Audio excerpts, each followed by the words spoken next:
As a lifelong martial arts fan, I've witnessed the challenges of depicting their philosophical identity and representation as a sport in film. These often manifest in cinematic renditions that toe the line between exaggeration and restraint. The evolution to what is now the contemporary state of Western martial arts cinema chronicles a constant shift between serious yet pulpy combat to violence itself even becoming an aesthetic. Eastern martial arts cinema, from the massive Shaw Brothers library to Gareth Evans' The Raid, is responsible for the depiction of a wide array of cultures and styles, each represented through individualized forms of expression.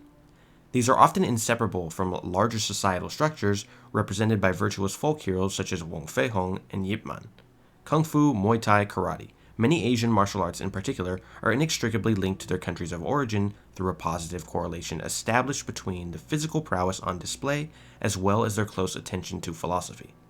While avid fans of boxing and mixed martial arts will undeniably consider boxing to be a martial art, its status as a sport supersedes that of its artistry in cinematic form, a sentiment echoed through the public and systems that control the fight business itself. From an American standpoint, boxing holds an innate brutality. This, coupled with its lack of an overt philosophical identity, contributes to its division from Eastern martial arts.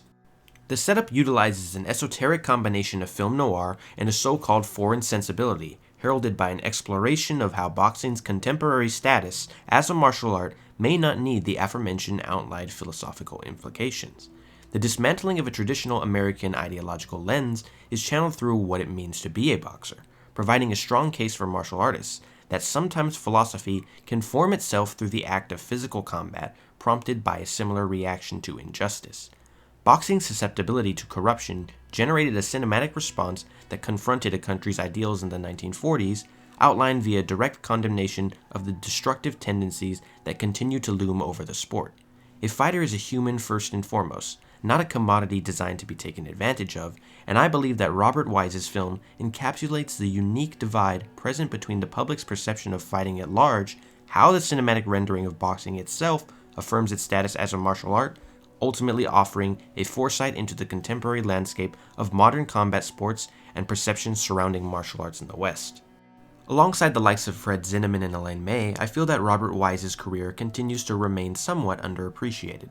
Although the directors I mentioned continue to garner dedicated support in their specific circles, parts of their career or filmography fly under the radar in comparison to the rest of their work.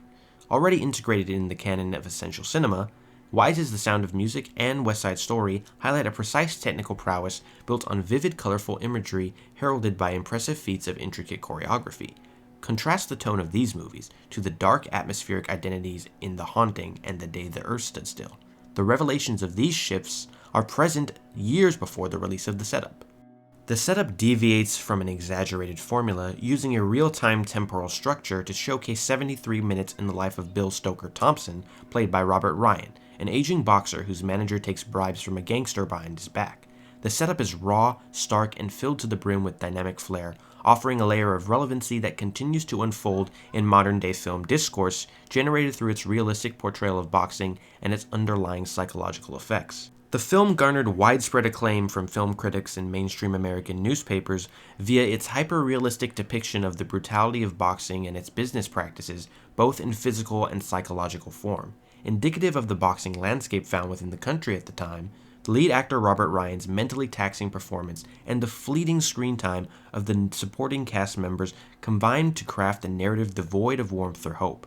This reflects a harsh tonal shift towards the cliché glorification of the so-called rags-to-riches turned champion prizefighter so prominent in classical Hollywood cinema. The direct reception within weeks of the film's release date on March 29, 1949, is emblematic of the public perception surrounding the humanity found within the individual dedication of the boxer's craft and his struggle against the corrupt nature of its inherently exploitative operation. The reluctant acceptance of mixed martial arts into American society can be attributed to the nation's previously contemporary conservative attitude toward visceral lifelike violence, whether that be on the screen or off of it. Gleaning from artists integral to the making of the film, like poet Joseph Moncure March, the film's tackling of social issues provides a glimpse into the shift toward championing individuals of various racial and gender identities in combat sports. This notion features a diametrically opposing viewpoint from older critics who either bash the sport of boxing itself or focus on the system that fuels it. the setup and its modern identity as a keystone transition piece and being an early example of a culturally significant martial arts film hailing specifically from the United States, functions as a study of past society's comprehension of boxing and its filmic foreign identity that shaped the notion of martial arts in contemporary Western culture. At the turn of the 1940s, American film noir marked a period of cinematic risk-taking that stemmed from the genre's morally ambiguous characters, attitude toward tonal complexities, and acceptance of lower-budget productions. The setup brought in a new age of depicting the dark side of boxing through the noir aesthetic, creating an antithetical portrayal of the typical glory found within films released during the same time period. Film noir's distinct capability to stray the line between good and evil pairs with its innate tonal complexity driven by a sort of hyper-specificity. Director Jules Dassin also set his sights on expanding the sentiment. His 1950 film Night in the City flips the perspective presented in the setup while retaining a similar sensibility. Harry Fabian, played by Richard Widmark, is a near-failed conman who attempts to make it big in the world of professional wrestling. The complex nature of each film's approach to portraying different combat sports allows the physically driven scenes to hold varying values of significance when placed into their separate contexts. Night in the City's identity would be incomplete without the extended wrestling scene between Stanislas Zbyszko and Mike Marzuki, who both spent part of their lives as professional wrestlers. The failure of the American dream, in this case, work hard and you will eventually succeed no matter the odds, is confronted by Jay Carmody of the Evening Star, who describes the journey of the protagonist in the setup as a club fighter who crawls along the sludgy bottom of his business, a puffy, blood-splattered human thrown weakly to a sleazy mob gathered in a sleazier arena. Noir protagonists often succumb to the wills of a larger force, as demonstrated in Night in the City. Perseverance through grueling competition to achieve an attempted catharsis, the setup crawls through an underworld of sleaze and sweat, where we hope to catch a glimmer of hope. The work of veteran cinematographer James Wong Howe utilizes realism through a unique atmospheric touch conjured through repeated, dynamic shots of the crowd. The camera weaves through time here, possessing a surveilling gaze. The blocking present in this film is simply mesmerizing. Grit and technical ability are shown to be at a constant struggle. A rhythm establishes itself through this, linking to how the setup is based on a narrative poem of the same title. Written in 1928 by Joseph Moncure March, the poem's consistent flow mirrors the film's real-time temporal structure. No liberties are taken for the sake of convenience. The urgency of the matter is pressing. Clocks are overtly shown in frame whenever logic presents an opportunity to do so. As the narrative poem utilizes short bursts of descriptive detail, Wong's camera work and specific direction of the mise-en-scène allows the audience to situate itself with the main two locations that are present in the film, Stoker and Julie's apartment, and the arena where the fighting takes place. Howe also uses his prior experience with working in boxing to emphasize the common man's struggle against the system in Robert Roson's 1947 film Body and Soul, essentially presenting Stoker's methods in reverse. In Body and Soul, Charlie Davis, played by John Garfield, realizes and exhibits itself through a tragedy that leads to a statement against the institution. Stoker integrates into the harsh environment with ease, as film critics Jay Carmody and Wanda Hale both draw attention to the realism of Ryan's performance due to his past experiences as a collegiate heavyweight boxer at Dartmouth College. His authenticity is noted across the board for its empathetic and deeply sincere nature, applauding his ability to draw out the best of those around him, as well as having a kind word for the ones who are frightened. Stoker's dismantling of the masculine warrior archetype is appreciated by both male and female critics alike, who pay close attention to his virtuous nature and consistent internal struggle to keep both his dignity and health intact. Dreams are raised and consequently shattered in a matter of minutes. Losing holds an unforgivable quality that either makes or breaks a fighter. Both of these predicaments are all too common in combat sports. Much of a boxer's hype today is generated through their ability to retain their undefeated record. The record itself carries a level of respect and fame. An antithetical notion arises here. There will always be another contender. Another fighter can always do more. The unrealistic standards that so many athletes face represent why it is so difficult for there to even be a close to consensus greatest of all time list in any combat sport. Stoker is 35 and a fading fighter to everyone, with multiple losses on his record. The respect given to him by his fellow fighters is nowhere to be seen outside of that circle. Stoker is fighting a 23-year-old opponent in a non-title bout lasting several rounds, where he at first takes a devastating beating. Rather than dramatically cutting from punch to punch with musical cues that build to a glamorous Hail Mary punch, Wise opts to use a long take to remove the spectacle of an unorthodox stumbling knockout following a clinch to end Stoker's comeback victory. In this instance, winning feels more like survival. Critic Nadine Subotnick's condemnation of the spectators is even more biting than one toward the system. She states that the picture is one in which everyone unites to try to prove that the people in the fight game, and even watching it, are a sorry lot, a representative perspective toward how conservative America's standards for violence in sport have retained much of its sensibilities. While other critics champion the setup's realism as solely an attack on the capitalistic greed that ruins the foundation of the sport, Subotnick's criticism of the film is rooted in those who view the sport from a dehumanizing angle. Eerily reminiscent of the initial backlash led by Senator John McCain against the so-called human cockfighting on display during the early years of the Ultimate Fighting Championship, the parallels drawn between the public's push and eventual acceptance of combat sports remain relevant decades later. The beginnings of the UFC in particular are representative of not a desire for bloodlust, but individuals who represent a certain artistry or culture, where violence happens to be collateral. The birth of mixed martial arts itself is rooted in a respect for all styles and a constant sense of adaptation, similar to the philosophy outlined in Bruce Lee's Jeet Kune Do. Edwin Shallart of the Los Angeles Times observes the foreign nature of the film as it approaches the ultra-real. Wanda Hale seconds this motion, stating, "Those of you, including the ladies, who sound off about European realism versus Hollywood gloss and glamour, take a look at a picture that makes sissies of most arty foreign dramas." Indicative of a subtle nod to combat the repression set forth by the Hays Code, the term foreign functions as a synecdoche for the extreme, in this case, one inextricably linked to realism. Shallart expands, "It is about as non-American as a picture can be from a sports standpoint, a nod to the condemnation of the country's systemic profit-driven based corruption in boxing, an issue that has plagued the sport since its inception. This is defined by the split between those who attempt to generate capital and exploit the sport, instead of appreciating the dedication and artistry on display by its athletes.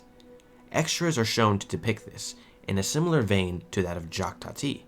Each person here plays a role in the building of an intricate atmosphere."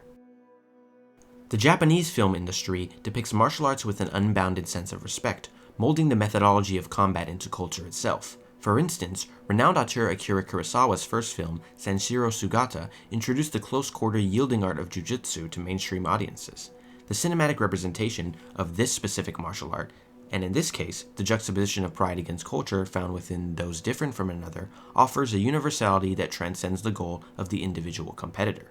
As attitudes became increasingly adjusted to the ideology behind combat sports, the transitioning to welcoming mixed martial arts in Japan garnered immense but brief success with the formation of Pride. The promotion featured established, well-rounded American mixed martial artists proficient in both striking and grappling-based arts. Mark Coleman, Quentin Rampage Jackson, and Chuck the Iceman Liddell are all examples of this. These pioneers were representative of how celebrated forms of culture arise through combat, a nod to the impact of Asian martial arts and their positive depiction in mainstream cinema. The setup birthed an opportunity for Western audiences to recognize the power of responding to corruption through film due to the power imbalance that marred boxing culture of the 1940s. Unlike the Sanshiro Sugata duology, the setup holds little of hope or inspiration, but plenty of power. While watching the setup itself may not convince you to become a boxer, it will make you believe in what one stands for and for what the fight game is all about. The outdated idea of the American way is dismantled here, no longer revolving around capital, but standing up for justice and fairness, ultimately showcasing the individual's capacity to fight against a system where hard work fails to prevail. The aforementioned term foreign, used as a descriptor, is apt in the following scenario as well. Stoker goes against what critic JDG labels his one ambition, which is to earn enough money to buy a business for his retirement. Stoker forsakes financial security to keep his morality intact, straying away from his initial goal. In Wilson Yip's Yip Man, the titular character fights 10 karatekas with malicious intent in response to oppression, deviating away from his philosophy enshrined via his character and Wing Chun. This decision does not impact his status as a martial artist, despite it turning against a certain ideal, paralleling that of Stoker's. Violence is used as a statement against a larger establishment. The emotional and technical intricacies of the film noir genre are also present within martial arts cinema, and the setup can be seen as an early example of a Western martial arts film, While cinematography and production design are factors that primarily define these genre films, the setup also utilizes the accurate boxing knowledge and technique of its cast to contribute to its realism, inadvertently solidifying its status amongst the aforementioned canon. Letterboxd reviewer Bree posts in 2019, "There is boxing, but this movie really is not about boxing. This is about a man struggling to prove himself to his wife, to those around him, and himself," providing context for the modern audience's understanding when relating the concept of discipline and perseverance to boxing. The honor Stoker previously referred to solely belongs to himself, not the achievements earned in the ring, where the sports side of boxing leads him to pursue a foolish dream, but a kind of admirable one. This cynicality is aimed at boxing as a sole producer of capital. Channeling the ethos of Kurosawa's early films, production studios like Shaw Brothers and Golden Harvest intertwine political commentary with physical combat, achieving a poetic and calculated sensibility akin to interpretive dance. These fight scenes contain an elevated balance between realism and brutality, mirroring the extended boxing sequence depicted in the setup. The length of the entire bout is described in its entirety without exaggeration, with critics across the board labeling it as a long, brutal sequence, tougher on the fight business than on moviegoers, and deadly in earnest. Ryan's performance is said to be as dramatically effective as anything he has ever done, a feat attributed to the circumstances surrounding the match. The setup treats the pursuit of the American dream as if it is poison. Its culture corrodes any sense of glamour, much like a documentary. This harsh portrayal rooted in truth creates a distinction between boxing and non-American martial arts. Boxing in the 1940s in America was viewed as a sport before a martial art. Stoker is dubbed as a man trying to make an honest living in a dishonest setup, and the portrayal of the antithetical values of boxing as a sport prompts collateral effects upon the public's attitude. This is presented in contrast to other films that center around other martial arts, where the best parts of a nation's culture are highlighted due to the primary status of certain martial arts. Discipline first, sport second. For instance, Asian martial arts have inspired Western professional MMA fighters like Stephen Wonderboy Thompson, Michael Venom Page, and Georges Rush St. Pierre, who each have integrated the philosophy and styles from Kung Fu, Karate, and Taekwondo into their lives and careers.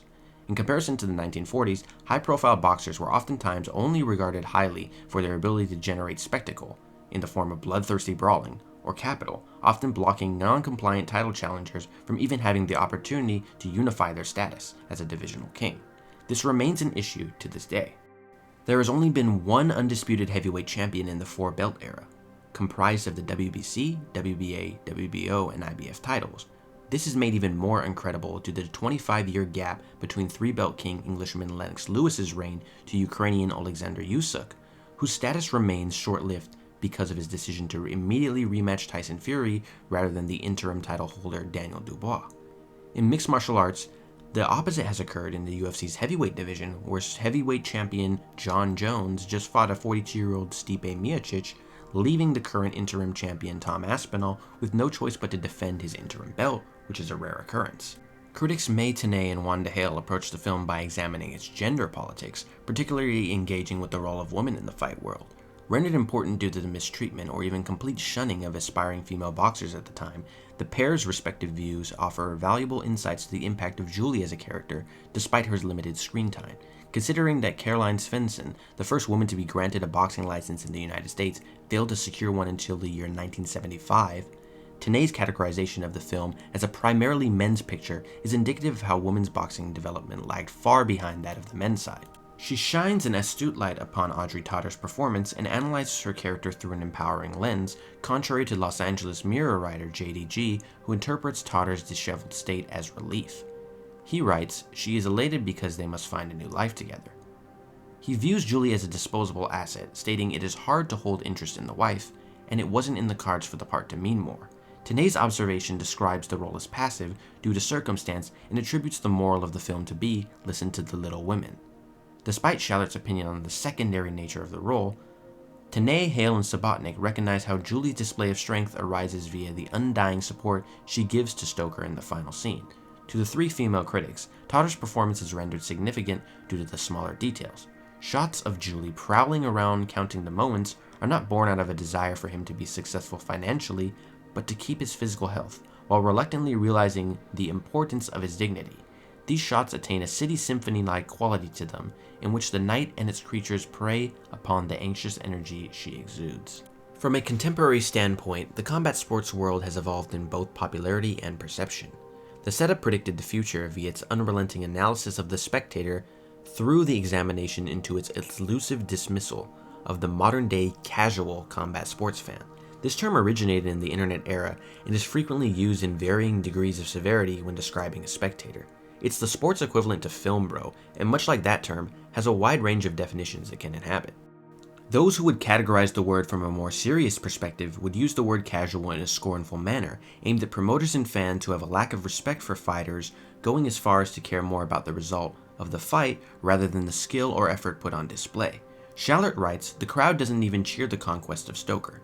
Wise fixates upon the bloodied, battered, and bruised figure of Stoker as an inert crowd shuffles across the aisles and into the exits. Through close-ups of the interior spaces that Stoker and his fellow fighters navigate, the dichotomy proposed between the candid insights into the cheapness of these prize fighters and their patrons and its enjoying of the gory spectacle is timely in its allegorical presentation of the varying degrees of impact a so-called casual fan can have on combat sports. For instance, many fighters have spoken about online or in person about abuse they have received from these fans, all centered around their performance in the ring. If the spectacle fails to deliver, they revoke any sense of support toward the discipline itself. Stoker's mistreatment by the crowd happened on the largest stage in mixed martial arts when former UFC light heavyweight champion and Brazilian martial arts pioneer Glover Teixeira retired in front of his home crowd after fighting to regain his belt in Rio de Janeiro, Brazil, professing his heart out, only to be met with a complete lack of acknowledgement. This predicament becomes especially dangerous when those in power involve themselves. Less than 2 years before the release of the setup, rising middleweight contender Jake LaMotta lost via knockout to Billy Fox, a result so controversial that the New York State Athletic Commission suspended LaMotta from competition and withdrew his purse. It was only revealed in 1960 by LaMotta himself that he threw the bout for the Mafia in exchange to get a guaranteed title shot. The setup drew inspiration from cases such as these and continues to serve as a warning for nefarious regimes where attempts to make bouts with little significance run rampant. Money fights are used to trample upon the legacy of older fighters, which is why so much of the hardcore boxing world feels disdainful toward influencer boxing, believing that it corrodes the integrity of the sport and its status as a martial art. Since the inception of competitive martial arts, fans have fought outside against influence to manufacture controversial results and artificially manipulate the behavior of fighters for financial gain. Stoker can only rely on his wife and identity shaped by boxing itself, one that runs on discipline, dedication, and a need to protect. In film noir-esque fashion, Stoker's victory comes at a cost, his hand. As the brick destroys it, Julie expresses her regret for not coming to what turned out to be his final fight. But it's okay, they both won tonight. In victory and defeat, corruption may remain. Pain may remain as well, but so does perseverance. A perseverance that extends beyond the confines of a ring, the victory of the self, a feat otherwise would remain unachieved if not for the support of another. Robert Wise would eventually make another film in 1956 about the life of Rocky Graziano, titled Somebody Up There Likes Me. The ending of the film is much more lighthearted, but I can't help but notice the similarities. Well, drink it all in one at last, honey. I'm gonna be losing this title someday. Sure, I'm gonna be losing a punch in his right hand, too. It's gotta happen. But it don't make no difference, because what I won, they can't take away from me in no ring. You know, I've been lucky. Somebody up there likes me. Somebody down here, too. Every time one fights, they fight to win themselves. But if you fight for someone else, you fight to survive together. Today I regard the setup as a mainstay in the combat sports canon, and it continues to garner praise for its contemporary relevance, realistic portrayal of boxing, and presentation of how the sport's internal importance supersedes its stereotypical physical nature. The articles from 1949 indicate the widespread commentary on a myriad of subjects, with its condemnation of the fight business retaining its power in the modern state of the sport. As JDG says, it goes further than the crookedness of fixing fights by racketeering, indicting audiences that patronize the bruising exhibitions, ultimately leading these individuals to be exposed as sadists. Today, the film functions as a chronicle that captures the corrupt state of boxing at the elite level in the 1940s, taking a multifaceted approach to tackling systemic corruption through the reshaping of American ideals. Its current status as a Western martial arts film and cultural critique showcases its timeless quality and high regard in modern film discourse. Dedicating to a martial art means dedication to the betterment of yourself and those around you. channeling an individuality that cannot be replicated through any other form of competition. I can't recommend the setup enough. It's a must-watch for any film noir enjoyer and will provide you with a new way of thinking about how and why martial arts cinema, as well as combat sports, mean so much to people across the world. Thank you for watching. I really appreciate your time.